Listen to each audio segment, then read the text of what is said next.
Perempuan bujang meninggal. Ibu bapa pun dah meninggal. Ada adik perempuan. Adakah adik-beradik ibu dan ayah dan Baitulmal ada hak?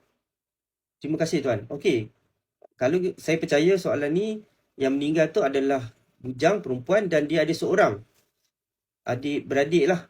Okay, siapa yang layak dekat sini? Pertama, kita kena tengok waris kedua lah. Sebab waris ni ada waris utama, waris ganti dengan waris kedua.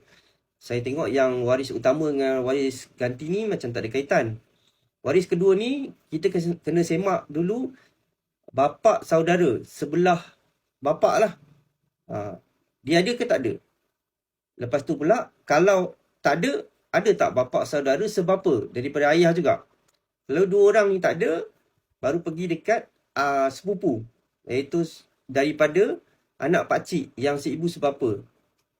Lepas tu kalau tak ada juga sepupu daripada sebapa tadi. Oh. Jadi yang adik-beradik ni dia akan dapat separuh. Lagi separuh tu pergi dekat yang saya sebutkan tadi. Kalau yang itu pun tak ada, barulah last kali pergi ke Baitul Mal. Apa-apa boleh tanya.